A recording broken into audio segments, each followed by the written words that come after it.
Are you ready? Live from the Twin Peaks studios, Sports Radio 610 presents Payne and Pendergast. Break it down. Back to the DX music we go. You know that can only mean one thing on this show. Although today it means he's in studio. Texans Executive Vice President and General Manager Nick Caserio in studio with us on the heels of Minicamp, and now we're kind of in that lull. The training camp is going to be here earlier than normal for the Texans because of the Hall of Fame game. Nick Caserio is in the house. How you doing, man? Good morning. Thanks for having us. It's good to be here on National Donut Day. Yeah, dude. Look at this. If you're watching on the stream, look at that. He didn't just say, like, give me 12 glazed or anything. No. You put some time and All effort out. into this. Variety. You got to have a variety. That's the 5 Ps. Don't worry, I didn't eat any. So. 5 Ps of donuts. Proper planning prevents poor what is it? Performance. Yeah. Yeah. We had, do you remember Frank Gantz Sr.? Yes. Yeah. Yes. He was the father of Frank Gantz Jr., who's also a coach in the NFL. He added a P to make it effective. Proper planning prevents piss-poor performance. Oh, yeah, okay. Yeah. Okay. It's much more effective. Had Got a his little spin graphic. to it. Yeah, sure. Yeah. The most ironic person to bring in a dozen donuts, Nick Caserio. For sure. I'm gonna do this, Sean. That's going to be my new Nick. We're doing a thing based on the teachings of D'Amico Ryans. Positive reinforcement. I get a ding whenever I don't make a name swapping mistake in a segment. Yeah, man. So and it's worked incredibly well. I credit D'Amico with it. I'll get a ding every segment I don't eat a donut. Good. Can't wait to see what the ratings have been like the last couple of weeks with this positive reinforcement, man. Somebody that doesn't sound like an idiot doing sports radio. Yes. Yeah. Go ahead, Sean. No, that's all good. Begin the interrogation. No, we will. The first question, what do you think of my T-shirt? Yeah, I think that's a good ticket right there. Yeah. For those who can't see, I would vote for that right there. So yeah. If they were to run for president right now, honestly, they probably would win. They should. That's a good vote. They could definitely win like state senator or something in for Texas. Sure, yeah. For sure. For those that are in their cars and can't see, I have a T-shirt, one of those custom T-shirts. It says Ryan's Stroud 24 with my tagline, God, Country, Swarm. Which I think is a good tagline, actually. That's a good slogan. Yeah, Yeah. maybe we have to switch that to 28 when the next presidential election comes around. Yeah, for sure. You want to talk presidential politics for a No. bit? Okay. God, no. God, no. Anything bothering you lately? You want to get into this? Yeah. All right. How we feeling right now, man? How's minicamp's over? Just general feelings heading into the summer of what is a season that I think one of the most anticipated Texan seasons here in a long, long time. Yeah, I mean, we've had a productive offseason. So going back to the start of phase one, honestly, it goes back to February. We had a number of players, probably 20, 25 players. Middle of February, when kind of the building was open and available to come in and work out, they were in the building. Players have had a great attitude, put a lot of work. We've been able to get some things done on the field, so I think it's a great group to work with. They're very professional. They care about winning. They're very purposeful about their work. So we're in a good spot. I mean, the big thing in the spring is just try to make sure you keep everybody as healthy as possible to get them ready and available for training camp. So finished up here the other day. So these next 40 days, it's paramount that players, use them judiciously. So, but overall, I think we're pleased with where we are, understanding that there's a lot of work in front of us. Kind of lose a week on kind of both ends of it, so we're finishing up maybe a week early, and then come back a week early with the Hall of Fame game, which we can get into some of the preseason stuff. But overall, the players have done a great job, so we're in a good spot. So hopefully everybody can go and get some time away. By the same token, the players are going to have to put some work in to make sure they're ready to go for training camp. There was a lot of chatter about Kenyon Green, who you mentioned, and whether he would have taken the time after he got put on IR to really just be healthy for the first time and be able to work out and everything. And we heard that for months and months and months. And Vandermeer told me that he was in there working out all the time. But I was kind of waiting for the first time we saw him on the field because, have you ever been to a statue unveiling where they unveil the statue and you're kind of like, golf clap Cool for statue, that one. bro. That's Yeah. a stupid statue Yeah. or picture of a rock. And I'll tell you what.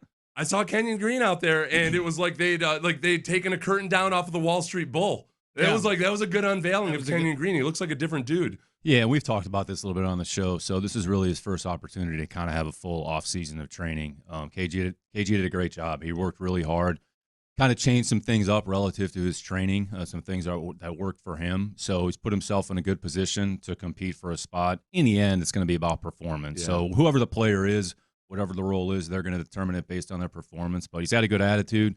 he's healthy, he's ready to go. So training camp will be the big litmus test for not only him but a number of players for sure. I'm curious then, though. Let's go fitness podcast for a second. What did he change in his training? He went up to Oregon and worked with a group for about 4 to 5 weeks. So it was just kind of a different stimulus, kind of a different training. I think Ndamukong Suh works with a number of players up in Oregon. That's where he's from, yeah. Yeah, so he went up there for a few weeks. And, I mean, sometimes players, honestly, they just need a change of scenery, just something different, and it worked for him, and he came back. He's in a good headspace, so frame of mind is important. So credit to him, credit the work that he's put in. So, I mean, again, the true test will come in training camp, but he's positioned himself to have an opportunity to compete for the left guard spot. And if he plays well enough, he'll play. If he doesn't, then it'll be somebody else. I mean, not to make it black or white, but that's a reality of what happens in this league. So, but the great kid's worked really hard, and a credit to him. You know, I think the staff and a lot of people are proud of the work that he's done to this point for sure. With Kenyon too, I mean, he was a guy who in college he was a mauler. You know, he's a big, strong guy. He could overpower guys, and then you wonder when they get to the NFL, like you can't get away with overpowering as many guys, and you got to really learn how to trust your feet. And it was really, I go back to the Chicago game his rookie year. I thought that's where it looked like it was starting to come together for him a little bit, and then the injuries just caught up to him. So it's like, have you seen? I know you can't tell much in OTAs, but have you seen a change in the technique, or just the fundamentals? Yeah, offensive line play in the end comes down to technique. So it's about hand placement. It's about foot placement. You have too wide of a base. You're playing with too narrow of a base. Are you timing your punch properly? Are you playing with good body position? Are you lean out in front of your toes? Because on the other side of the ball as a defensive lineman, there's push-pull opportunities. So in the end, pass protection is what it's going to come down to. So it's the ability to move, to stay in front, to protect from the inside out, and you can't get beat on the inside part of the pocket because that's where all the problems happen. So if you can just play with the right technique, the right punch, the right body position, D'Amico talks about this all the time when he shows clips, you finish in a football position. So whether it's on the offensive line, whether it's in a kicking game when you're executing a block, whatever it is, being in a good football position. So those are things that you train, and really that's what the spring is for, is to train your fundamentals and to work on your techniques. Can you take those techniques and then translate them over when the pads are on, because there's obviously a different stimulus when the pads are on. So not only Kenyon, but I would say offensive line play in general comes down to technique, it's positioning, it's hand placement, it's timing your punch. So those are the types of things that you can work on and improve. Mm-hmm. And if you do them repeatedly over time, then hopefully the results manifest themselves. Nick Caserio joining us in studio here on Sports Radio 610. You guys got the deal done for Nico a week or so ago, whatever it was. And so this is a big commitment the organization's making to Nico. He had a big season last year. Was there a point during the season that Nico had where it's you as the GM that this started to show up on your radar, like that this is a guy that we're making a dude wide receiver level commitment to? Yeah, I mean, I would say as we got through the early part of the season, I think he played really well in the Pittsburgh game. Like that was a game where it was like, okay, you're starting to see some things. And really what he did is he just generated confidence over the course of the year. And he has a good rapport with CJ, and he performed well. He grew more confident, and his belief in himself grew. And he had a really good season. There's no question about it. I mean, he's big, he's strong, he's fast. Where he improved really the most, going back to last season, was what he did with the ball in his hands. So the run after catch component, like we talk about that a lot offensively, and it's coached. There's a certain technique, Slow and his staff. I mean, we're very purposeful about how we teach that. But here's a big, strong guy, 6'4", 215, 220 pounds. Like, you're big and physical, play big and physical. So he started to play to his size. He's always had the ability to track the ball well. He's always had good hands, and he probably has unique route running skill for somebody his size. So, and the big thing with Nico, and he'll tell you this, and we've talked about it, he was available. He was able to stay on the field. I think in the Jets game, he kind of came out of the game there a little bit early as a first or second play of the game, that first third down, whatever it was, and then he kind of missed a game or two, but then he was able to finish the season. So that was a big part of it. So young player, worked really hard to put himself in a position, and it's a type of person that we want to have in a program going forward. So it's a credit to him. It's a credit to Ben McDaniels. It's a credit to Coach Slowick and the relationship that Nico has built with CJ as well. So we're happy for Nico. He's earned it. We're not just giving out money just for free. So you earn those opportunities. So to be able to make a commitment to a player like that, I think everybody felt very pleased. Do you think we've talked about this as we kind of watched the offseason signings here and around the league. It's, forever players were clamoring for guaranteed contracts, and teams obviously have issues with that because of injuries and everything. There's kind of a precedent now with you guys giving out lots of guaranteed money, but on a short-term contract. I mean, is that where you probably would have figured it was going to go? And is there? I credit Laramie Tunsil really with like it almost feels like on this team, players are willing to say, yeah, I'm gonna get a good contract that's short-term, but I'm gonna bet on myself and get another contract after that. Yeah, no, it's a really astute observation. There's really no one size. Do you ring the bell for that? Yeah. Good job, Nick. The words were belling up. Yeah.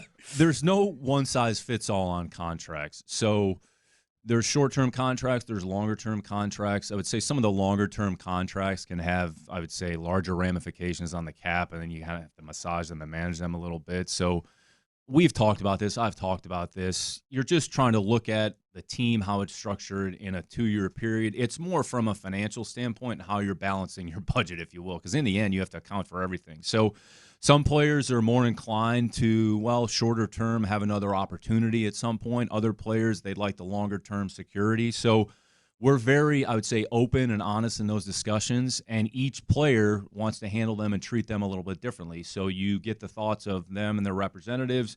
We present our ideas. You try to come to a middle ground, because in the end, anytime you negotiate, everybody wants to feel decent about how the negotiation went. Mm-hmm. We're not trying to, quote unquote, win a negotiation. We're trying to do what we think is best for the organization, slot the player in accordingly where we think he fits. And you have to balance. And the hard part for us is we're worried about the Houston Texans and how our team is put together. Sometimes a player and the agent are looking at it from an individual lens, and they're focused on it, and no problem at all. And then they're looking around and what's going on with the rest of the league. And we're certainly cognizant of that. Like, it'd be ignorant of us to not, consider that. Yeah. We have to factor that in. But in the end, we have to do what we think is best for us. And if you come to an agreement, great. If you can't work it out, then you move on to the next player or the next situation. You know what I realized after I was done playing that I wish I had known when I was playing is that it's, for you guys, you're dealing with 50+ contracts. Whether you're not doing with a contract or not, you're looking at every single person. When you're the player who might be up for a new contract or going into the last year, you're sitting there at home with time on your hands, and you fixate on it. Aren't they calling? Yeah, it is. It's like it's a lonely girl sitting at home waiting for the boy to call. Well, the boy's out gallivanting about. He's a bastard. So it's, but you're aware of that kind of, and it is. I mean, it's an advantage the team has in negotiations that you guys just aren't. You're not as concerned with the girl as the girl is with you. No, that's real. Yeah. So, and we have to take that into consideration. And I think we try to approach it very professionally. Like, we don't make this into a confrontation. We try to negotiate kind of down the middle.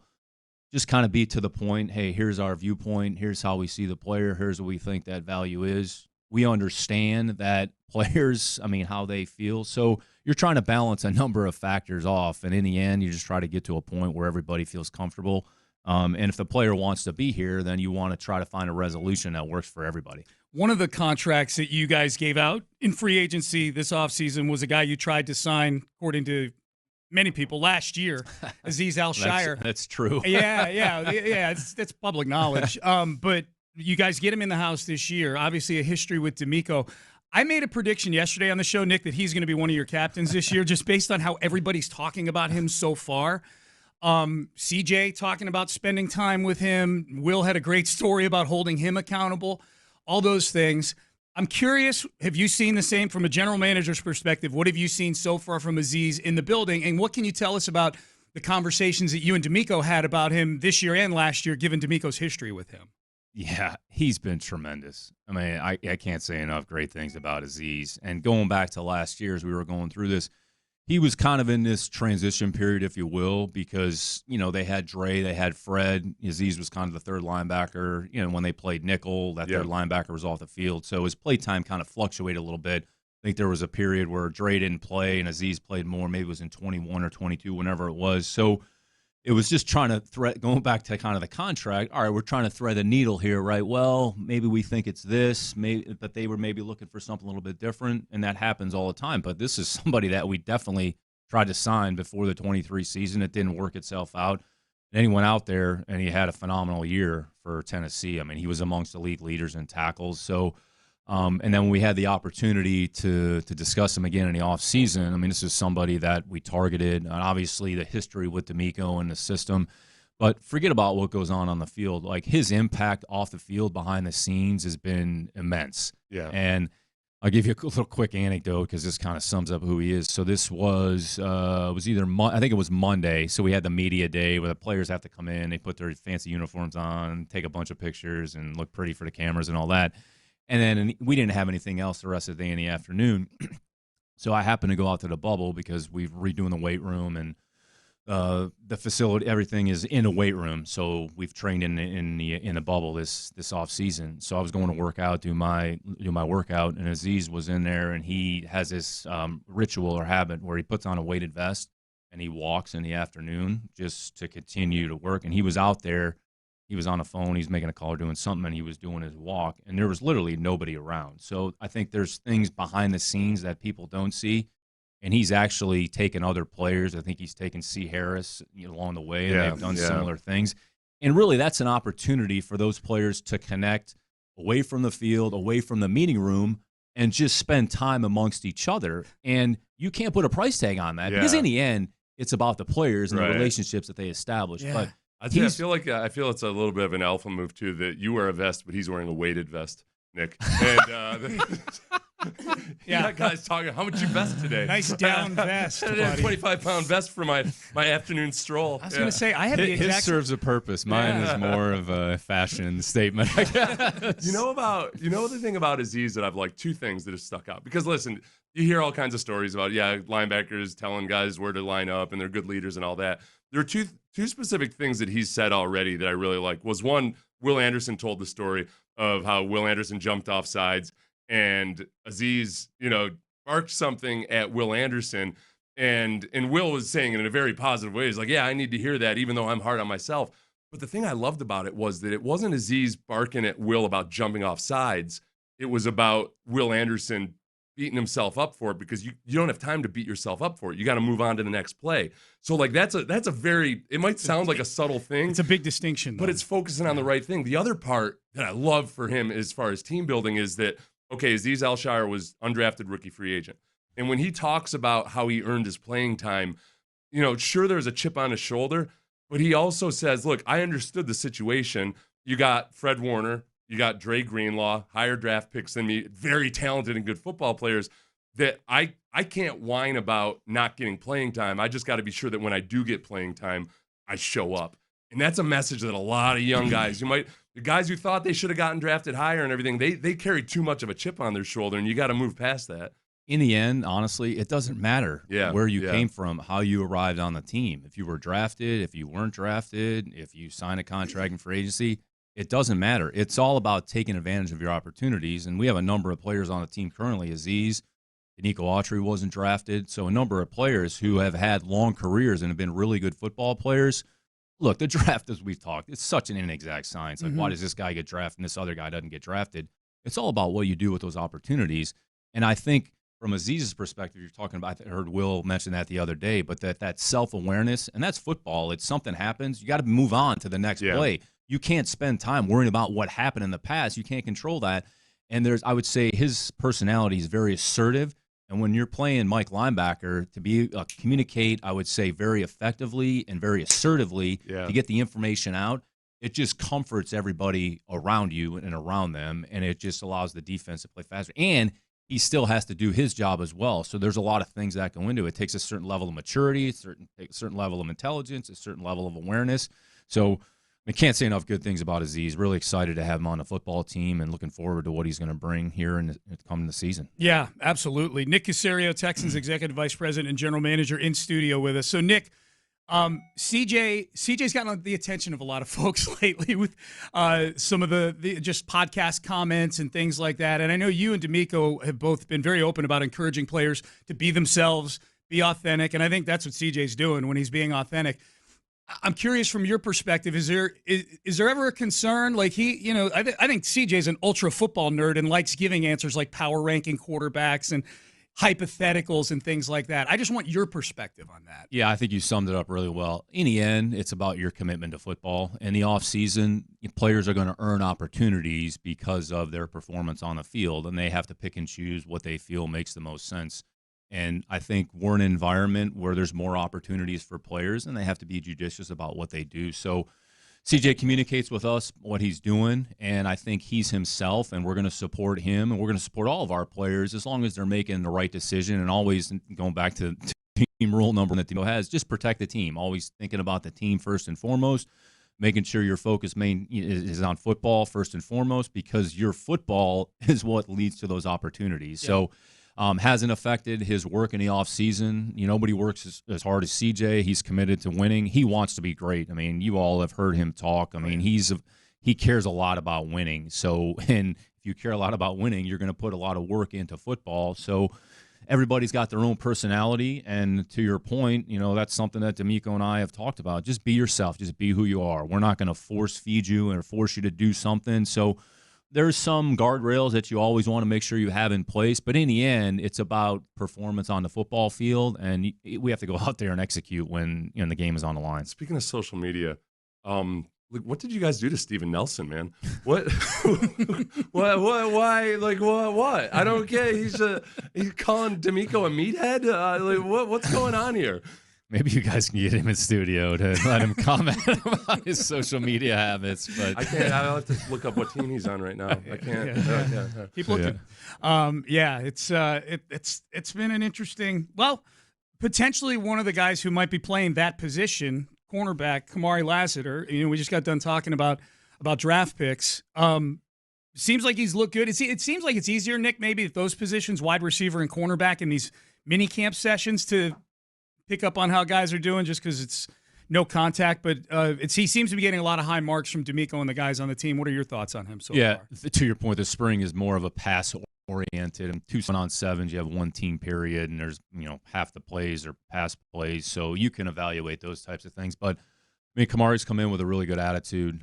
He came in condition, which is always hard for rookies because depending on what they've been doing, but had a good attitude, works really hard, doesn't say much, and he competes every day. So he's worked both on the inside of the part of the formation. He's played in the perimeter. I think he's very confident in a quiet way, is not afraid, and playing corner is about not being afraid because you're going to be challenged on, let's say there's 5 or 6 opportunities where the ball is going to be going right at you, and you're either going to make the play or not the play, and then you have the ability to turn the page. But what we've seen on the field in the spring so far is a lot what we saw on the Georgia tape, just the way he plays, just his mindset, his playing style, his competitiveness, his overall awareness and instinctiveness.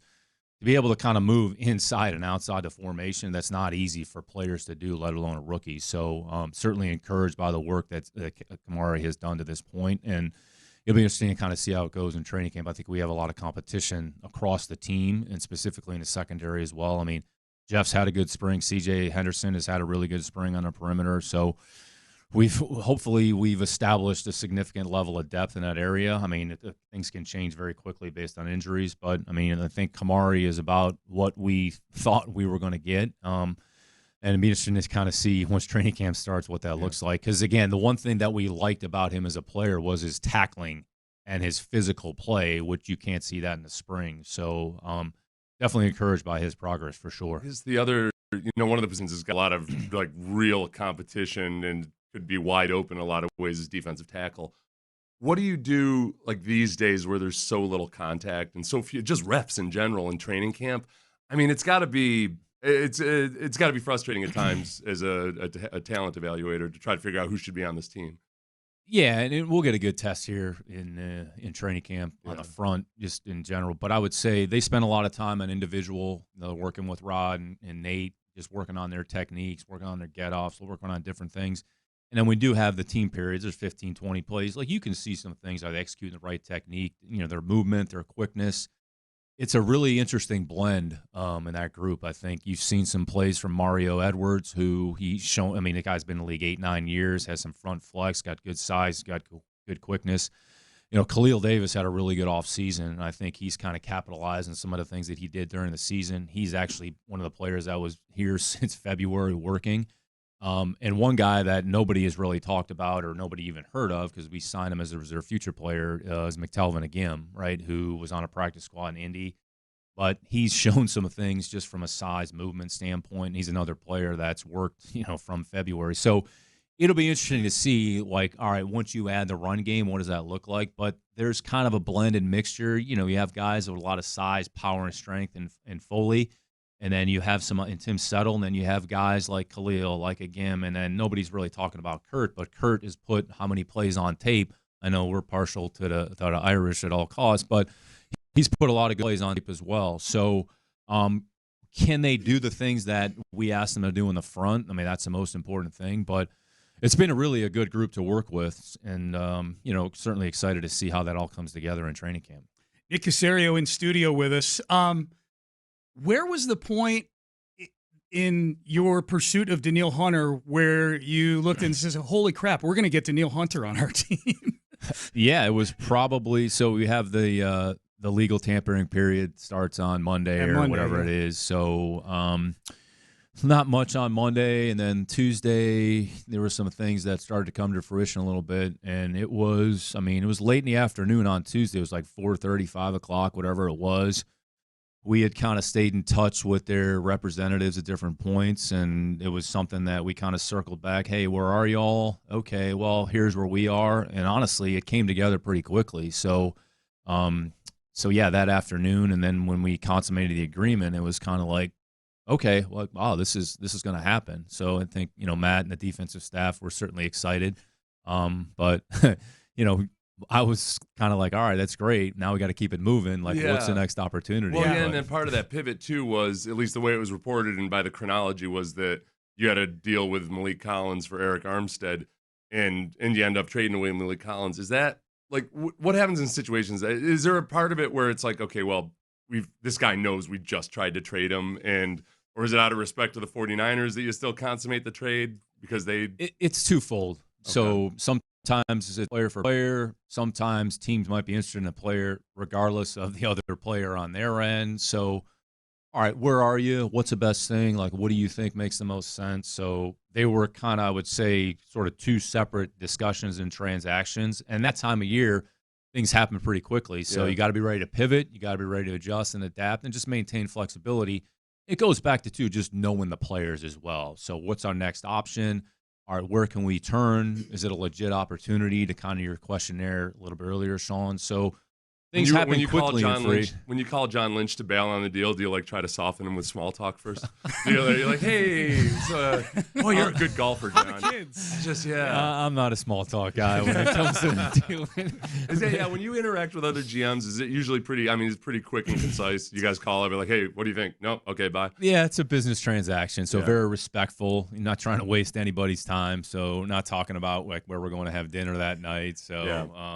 Can we get the deal done or not? Hey, here's where are you? Okay, no problem, understand. So I think is it hard in the day of cell phones now that you can't slam the phone down when you're angry? Yeah, no slamming the phone. Then I'll crack the screen. Then I won't be able to use my phone. If you have the insurance on it, it's easier to do. You can get it fixed on the I've got insurance on so many things right now that I can't keep track. Insurance is a lot more expensive these days. Yes, it is. Yeah.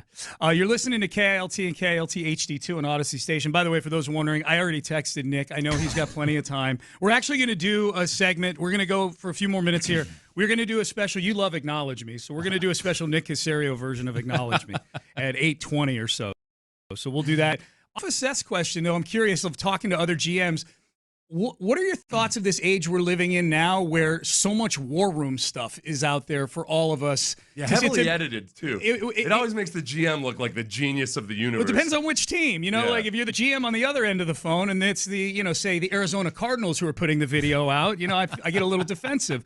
But I'm just, in general, especially coming from where you came from, your thoughts on the war room stuff being basically there for public consumption now.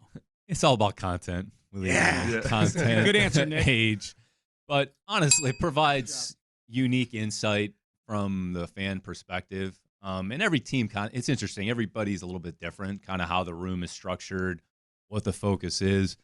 I mean, I'll probably get cursed out for this, but, the teams that after they make a pick and then the camera's in the room, like, they have the whole room stand up and clap. Like, I mean, give me a break.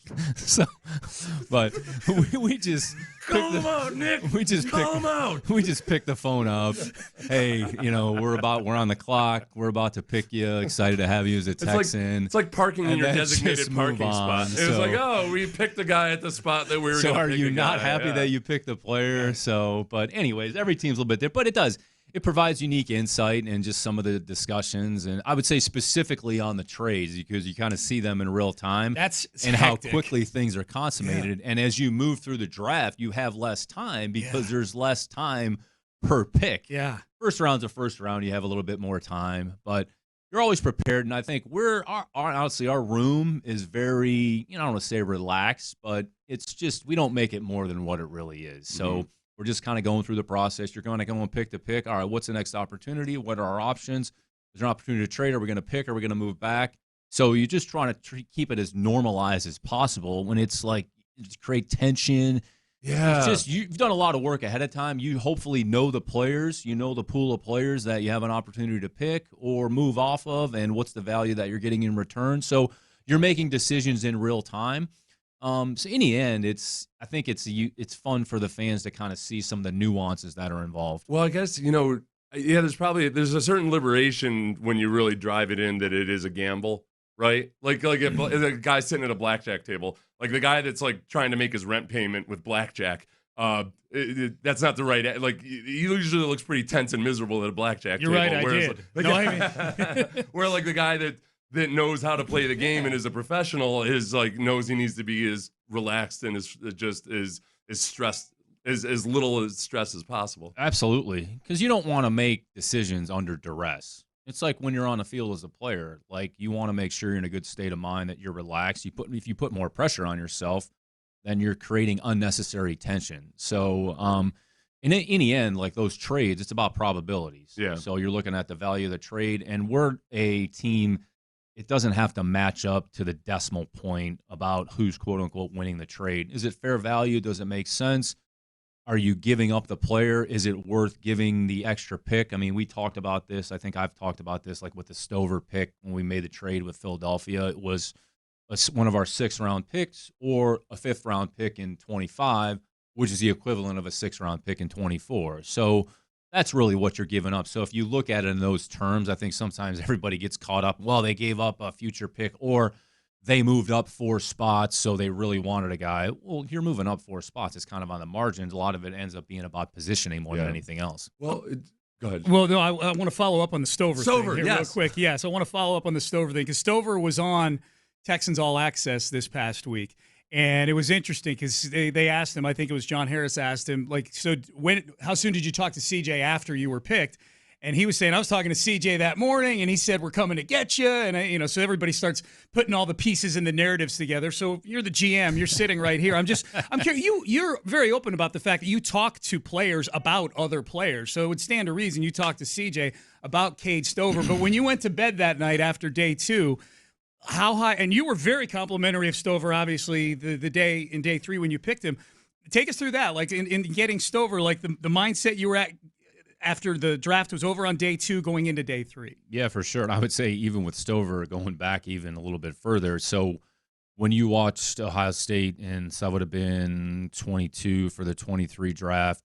So he was a good football player. He was new to the position, but this was a player that we liked even going back to, like, alluded to our spring process multiple points. So kind of this time of year when you're starting to think about players for next year's draft. So we liked Cade, and then we drafted CJ, and I was very open. I said, look, I love Stover. I think he's a really good football player. I think he's the type of player that you want to have on your football team, and he kind of confirmed that. So this is going back to, May of 23 back or when you drafted whatever CJ, it was. yeah. So then Cade played this season. So I'll kind of give you another anecdote behind the scenes here. So February at the Combine, we hired Billy Davis, the linebackers coach. So D'Amico played for Billy in Philadelphia. Mm-hmm. Billy's been a 25, 30-year NFL veteran, really good coach, great guy to be around here. So, and he had worked, with the Ohio State program in some capacity, was around it.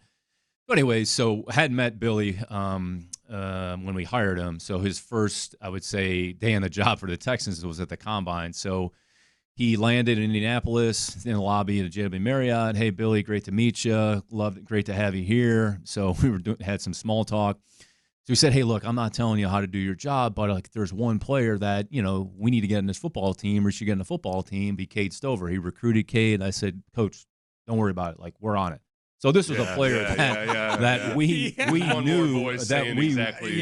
So it really kind of confirmed what we were thinking. That's cool. And then every step along the way, was confirmation about Cade. So going back to your questions, when we got through Friday, there was a group of players. There was probably like 5 or 6 players that we thought, okay, we were picking at the time, was it 120, whatever it was. We had the 2 fourth-round picks there at the bottom. Or, we gave up one, whatever it was. So it's like, well, what players are going to make it to 127? Yeah. And we had maybe 5 or 6 names, and I'd say like 3 or 4 of them went in the first like 5 to 10 picks. So it's kind of like, oh, man, like here we go. So then there was a little bit of jockeying that took place, and I think there were 2 or 3 teams that ended up taking tight ends.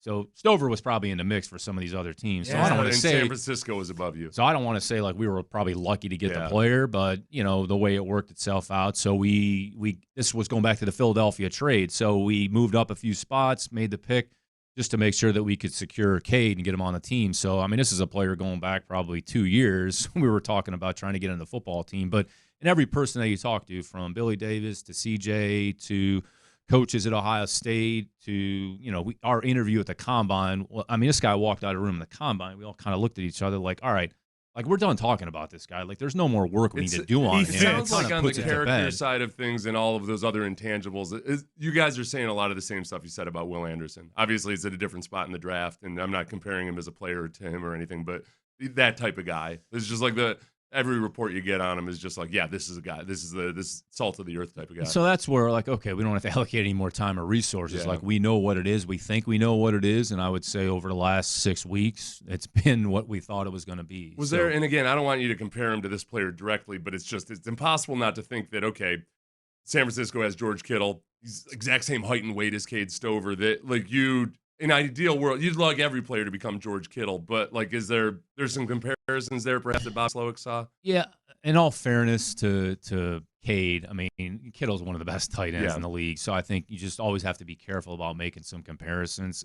I think from Stover's perspective, honestly, there's a little bit of a developmental aspect to him, more in the running game, with the techniques of trying to play with the right hand placement, the right body position. The one thing about him that he's shown, like, he has really good hands. So I don't think he had very many drops at Ohio State. I don't think he had any drops during the course of the spring. So you're getting a guy that can catch the football. I think when you look at some of the measurables, I mean, George had really good test numbers. I think he ran 4.5. He jumped 10 on the broad, 35, 36, 37 on the vertical. Not sure they're quite the same level of athlete, but I would say Cade kind of fits our system. And he definitely has some work ahead of him. He's not a finished product, but he's got the right mindset. He's got a good attitude. And the one thing about him, he has really good hands, and he catches the ball. So you're talking about just looking for easy completions. There's an opportunity, 6, 8, 7, 8 yards. You're 2nd and 3, kind of keep the chains moving. I mean, Kittle's a dynamic player. I would say there's not too many players like him in the league. So we'll see how it goes. Nick Caserio, Texans general manager, in studio with us. So, Nick, D'Amico talked extensively the other day about the new kickoff rules, and I'm curious from your perspective, well, one, just as somebody who loves football, how do you think it's going to look this season? And 2, from a roster construction standpoint, does the new kickoff rule affect how you put a roster together at all on the margins? Are you looking for a different type of guy on special teams now? It hits all of the above. So even going back, so we had extensive discussions in March at the league meetings about the kickoff rules. I mean, Coach Rizzi did a great job of sort of presenting it to the group, the ownership, and some of the different nuances, and there's been a lot of dialogue and discussion. I think the thing that really stands out is how quickly that play is going to take place from the time that the ball either hits the returner's hands or hits the ground. Then that triggers on both sides, both the coverage units and the return units getting in position. So the way it's set up right now, it's, I want to say 7-2, and then you have the 2 returners, right? Yeah. And the 2 can be 5 or 6 yards from, off the line from the original wall group. of people. Where you're a little light is honestly to the numbers as you get closer to the numbers because you have less bodies out there. So, and I would say the space, if you hit the space, if the returner hits the space, there's not a second level. So you're going to kind of probably have to come up with some things where you balance off the coverage units. You're going to need some players that have some size and strength that can get on an edge. By the same token, you're going to have players with speed where if the ball does break into the open field, they're able to chase and close. So you're probably going to have different body types on your team. You can't build your team based on the kickoff rule. Just understand there's going to be more plays and there's going to be more returns. Who the returner is could be a little bit different. Well, it seems like there's less. It seems like a less dangerous play too. That maybe more and less. I think from a coverage perspective, I look at it and I think for defensive players, it's a lot less taxing than sprinting down 40 yards and then having a wrestling match and then trying to make a play. I think from the starters might be from the league's perspective, they're just trying to mitigate the high-speed collisions. And the coverage units and the return units are in closer proximity. So maybe there's less collisions, but by the same token, there's going to be more return opportunities. Could there be more opportunity for injuries? It might be a different types of injury as opposed to high-speed collisions. The emphasis is on the high-speed collisions. That's what they're trying to sort of not get out, but there's a lot of factors that go into it. So you're not going to really be able to see it until it actually gets into games. And it'll be interesting to kind of see how teams handle the preseason. So my suspicion is there's going to be some tweaking here as we go. And I think the league has said they'd be open-minded to just figuring out and making it, like, make sure the play is a good play. That it's not a play that doesn't look very good. You guys are going to get first crack at it. The Hall of Fame game would be the first look we're going to get at this, right? That's right. This is the first rule change that I can remember that is being embraced by so many coaches. Like special teams coaches are like over the moon about this because it's a brand new thing that actually might provide more relevance to the special teams instead of the opposite. I think the one thing about coaches, they'll adapt and adjust. Yeah. So whatever the circumstances are, here are the rules. All right, here's some of the parameters that are involved. All right, D'Amico and I, we joke around about this all the time. We'll figure it out. Just figure it out. Like, you're not going to make a bunch of excuses. So here's the rule. Here's what it is. Let's come up with a solution. All right, let's fix the problem. Let's find a solution. And let's figure out a way to maybe use it to our advantage if we have a chance. Well, and you got one of the best special teams coordinators in football to go then execute. He's also the Frank. best barber in the league. So yeah. How about that, huh? He's pretty good. Yeah. Charity barber stuff with Frank Ross. He does the coaches and everything. Does he do it? He does you guys behind the scenes? He cuts my hair. I actually cut my own hair. So you do? Do you really? I do too. But Wait, look at he me. does Like, and you do? He does more people. I don't want to use my clippers to cut other people's hair because I don't want them to get a bad haircut and then blame me for it. So okay. I'll just leave the bad But he haircuts doesn't to my cut your hair to my ever. head. He does periodically. Okay. Oh yeah, absolutely. You do your own though, huh? I did. It's funny. We were forced to going back to whenever COVID took place. I haven't been in a barbershop since like February 2020. So I'll probably have every like barber salon and hairstylist in Houston reach out to me and say, hey, we'll come and cut your hair. Yeah. But Do it in a second. I'll just keep my bad haircuts. I like the idea of coach. That's kind of something that like coaches do. It's like chimpanzees grooming themselves. Yeah, It's like a bonding. It's a bonding fellowship thing. Yeah. I know I'm getting a text from Larry and Stafford here in 2 seconds saying, Nick, you can come to my barbershop and hang out for sure. Nick Caserio in studio with us. We're going to do an acknowledge me with him here in just a few minutes after the break. I'm curious, the rules, we know the rules in college have changed drastically over the last couple of years in terms of NIL. Now they're paying players. The transfer portal rule is going to be even more loose now where guys they're basically free agents every year. From your perspective, how do all of these changes affect your ability to evaluate guys? In the end, it'll still go back to the evaluation of the player. So you're just seeing a lot more movement. And I think what we have to do is understand what's the reason for that movement. So if a player starts one place and leaves and goes somewhere else, there was probably some rationale behind it. So there was more of an opportunity. Maybe he's a grad transfer. Okay, he graduated in 4 years. He wants to play up. Like there's a defensive tackle. I think he was the Ivy League Defensive Player of the Year at Penn, transferred to Florida or Florida State. So it's an opportunity for him to maybe play up. So in the end, it still goes back to the same thing. Are we getting the good information? What's the profile of the player? What's our evaluation of the player? What do they do on the field? And there's always going to be mitigating circumstances where a player, I would say, makes that decision. So we can't control that. It's kind of like the kickoff rule. So the rules are the rules. Yeah. Here it is. We can adapt and adjust, and that's the approach that we take and be very proactive about it. So But you're literally, you could have a player work out one day and then the next day walk into the head coach's office and say, Coach, like, I'm going to jump in the portal and then find a better opportunity. So, I mean, I'm glad you mentioned the kid from Penn who transferred to a Power 5 conference Yeah. school. Like, it's been long enough now, Nick. It's not just like small samples that like. Why do you hate small school guys so much? Like, everybody except Tank Dell on a technicality wasn't a Power 5 guy, but you drafted nothing but Power 5 guy. Is it just the level of competition that they face? Do you feel better about it? no, in the end, it goes back to the same thing, the player. So we're not anti-small school. You haven't drafted any. You wouldn't have drafted me, I'll tell you that much. In the 3-4, you would have been a good fit. So you would have. But I went to a small school. I feel like the Patriots would have loved me. Nick Caserio with the Patriots would have loved taking a guy from Cornell. We took Kyle Duggar from Lenore Ryan back in the day. But with the Texans, it's been nothing but Power 5. So we'll have to change that. We'll change that narrative. Okay, here at good. Some Thank point. you. You're welcome to whichever kid gets drafted So from a it's small school. purely to a the coincidence. It just comes down to who's on the board there at the moment. Yeah, it is. And we had the kid from Jalen Hunt that Philadelphia took. We had him here in a building at different points. So there was a player that we liked. So didn't have an opportunity to pick him, but we would have liked to have him on a team. So we're definitely not anti-small. We have a bunch of small school coaches in our building, so we're sort of partial and to a GM. the small school. So we have the small school kind of coaches and GM, and then you have the head coach who's one of the best players in the history of one of the best programs in college football. I was a little angry you didn't draft Dylan Lobby. I'm not going to lie. The kid from New Hampshire did the DX chop. If you had him in studio, he would have put this belt on. He would have. Sure. Well, you're about to during the break. You know what's funny? Oh, it was Kamari Lassiter. When Kamari Lassiter found out that D'Amico, or at least he pretended that he found out that D'Amico went to Alabama. That was funny. It was funny too because, in these kids' minds, they don't even realize that there was an Alabama before Saban because he started talking about like what D'Amico played. He just assumed that D'Amico had played for Saban. Like, no, D'Amico was the last guy who didn't play for Saban until this year. Yep. And those players, they were however young they were, but you're talking. D'Amico played 12, 13 years ago at Alabama. So a lot of these kids, they weren't paying attention to that stuff when who was it? Dylan Lobby.